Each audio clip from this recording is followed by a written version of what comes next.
to leave this on? If you want, or you can take it off because I'm 6 feet away. This is your Huntsville guy, William Hampton. We're over here with my friend Lawrence. I'll call him Larry. I get to call him Larry now. Yes. And we're at the Chase Mercury Depot, and was also the post office. There's a post office here as well. So he's going to share some memories of growing up in this area, and we hope you enjoy. All right. Hi, my name is Larry Lawrence Childress, Larry for short, and I have pretty fond memories of Chase, Alabama. I grew up here as a kid in the early 50s. My dad worked here for many, many, many years. And the building that we're standing in front of now was the depot. The train would stop here, and as you can see, there are a couple of waiting rooms. It says waiting room here in tickets, but when I grew up here as a kid, this was a white waiting room, and then this, of course, we had the colored waiting room on the other side during the days of segregation. The building across in front of me is, we fondly call that the shed.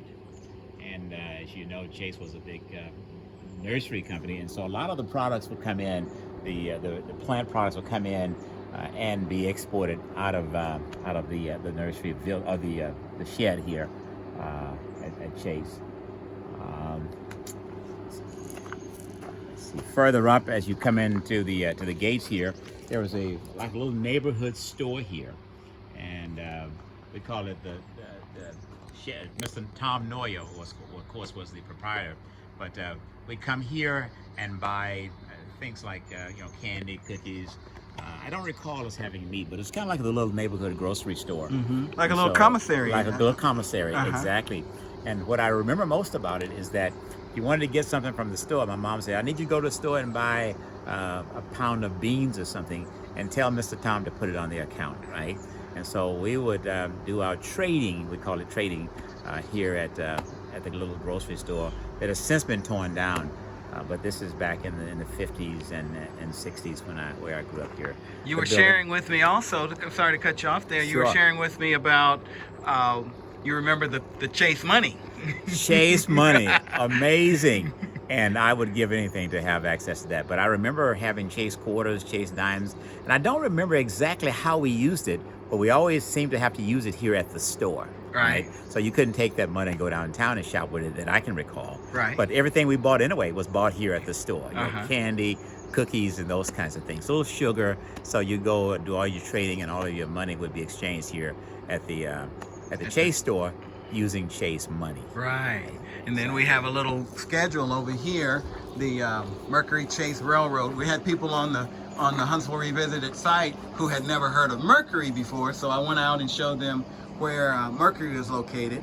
Now, when I was a boy, you and I had talked about the village. The village. And so we can walk over and show them where that was, and you can share a few memories of the village. Sure. Yeah, the village was located just behind this tract of trees, this strand of trees here. Those trees were not there when I was a kid. This was all cleared up. And so just beyond those trees was a village of probably about 13 homes. They had those 10 roofs. And they had 10 roofs. I don't remember what the roofs were made of, but there were 13 houses. And for the time, they were nice houses, I think, right? We all had outhouses. So every house yeah, I remember the outhouse. Had an outhouse. And every house also had a coal shed, right? So you'd buy your coal, and you charge that to the account at the office, and they'd come out and bring you a dump of coal, and you put the coal in the coal house, and it would be kept for the winter months, right? Yeah. Okay, right here, about 13 villages, 13 homes in the village. Lots of chickens running around. Chickens, and we never had chicken, but my neighbors had chickens. Yeah, my granddaddy had the chickens, and he had pigs. Amen. Oh, and you could smell them. Yeah. Oh, yeah. You could smell them from up the road. Yeah. The other thing that I remember, that Chase was almost like a little city by itself, right?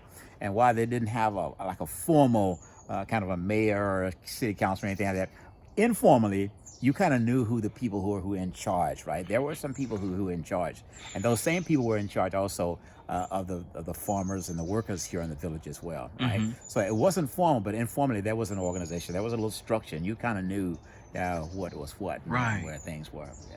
You Exactly. shared with me regarding the rail line while we were over talking with the gentleman, with Jacob, It was about the Jacob, trains Right.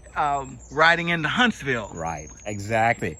What we would do every weekend or every other weekend, we would go what we call to town. Yeah. Right. And so you get on the train, or we'd walk. But many times, if you had a quart or something, you get on the train and you ride down this railroad track and go down and get off at the main stop, depot stop in Huntsville, Alabama. Go down to Church Street. Go down to Church Street, and I don't know how you may have to edit this out, but there's a little place called Nigga Yep. right, where all of the black people congregated. All Right. of the black businesses were along there. That was it. The restaurants, the Blue Front Cafe. My mother's brother had a barbershop there, Freeman and Battle Barbershop. The funeral home was in that area. Right. Welch and Harris. Funeral home, right? And then there was another restaurant there called the Sis Trunk. Sis Trunk And I Barbecue, remember Sweet Shop. The Sweet Shop Cafe. Sugar Bowl. The Sugar Bowl. You were absolutely right on. Yeah, buddy. You were right on. And so, we spent a lot of time. And every weekend, for whatever reason, we'd go into town, and we always stopped by and made a visit into the funeral home. Right? It had a certain smell. It had a certain smell. Yeah, it had a certain smell. Yeah. Not really offensive, but different. It was But different, very, yeah. very different. And you just go in and see who's in there. Of course, you didn't get newspapers, and we didn't have a television at the time. So when people died, you didn't really know who had died, and so we went into town just to see who had passed away. Right, go in there and see if you knew 'em. At the time, you could just go in, Yeah. and see who was in the funeral home. And then, of course, you leave. Today, you couldn't just drop in. No. But Well, you the can go kids- on their website on and their see website. now. You go on the website. And see. But we go in and look. Say, oh, I didn't know that person had passed away. Right. Yeah. Well, my grandmother and grandfather, they would call, and each week, who y'all got this week? Oh yes. Who- Yes. or do you remember the Yes. phrase when Yes. when so and so died, Oh, and they would say, yes. "Who got the body?" Yeah, yes. Who got the where's the body? Yeah. Well, where's the body? Who got the Yeah. body? Well, it would be Royal or Welch and Harris. Welch and Harris, yeah, exactly. And the other thing I remember is the theater, the Princess Theater. Yeah. Right. Yeah. I used to love to kind of go to the movies there, and you'd your mom would give you a quarter or something, and you'd go to the movie, and you eat a Baby Ruth or a big Yes, jacket sir. and then you can stay the whole day. I would get peanuts. Yeah. I buy a bag of peanuts, or get me a soda pop and a bag of peanuts. Yeah. But those fresh roasted Oh, peanuts you could my smell, goodness. Oh, and my goodness. the different cafes, you smell those onions and stuff from the grill hamburgers. and the hamburgers. Yeah. Yeah. Barbecue. And the barbecue. Oh yeah. Yeah. But So but that was those- an event to go to town on the weekend. Yeah. Right? Mama would So- drop us off because we could go get a haircut. Mhm, Get a haircut, and we knew to be back at this particular corner. Yep. At such and such a time, and if we got into any mischief, folks had license to whip us. Oh, absolutely. And so, Oh, absolutely, So, yeah. and you didn't want them to have to whip you, Yeah. and then tell mama or grandmama or granddaddy that they had to whip you. Because you got another Got one. another one. You got another weapon. So, Yeah. Oh, yeah. you know, we stayed in Yeah, check. yeah. We were in check. They had license to spank you. I remember there was a guy, and I never will forget him. And Mr. Scott used to live here. Mhm. And we had done something, and Mr. Scott caught us and spanked us. And of course, he told my parents as well that he had done it. Right? Yeah. And of course, we You got another one. Right? So you definitely kind of kept your nose clean. Yeah. In the village, because everybody was watching you, right? And I was remembering when I think Oprah Winfrey, somebody coined the phrase, "It takes a village." It really does take a Yeah. village. It And really you did lived take a in the village, and I village, lived yeah. in the village. Right? Yeah. Everybody looked out for everybody, Mhm. right?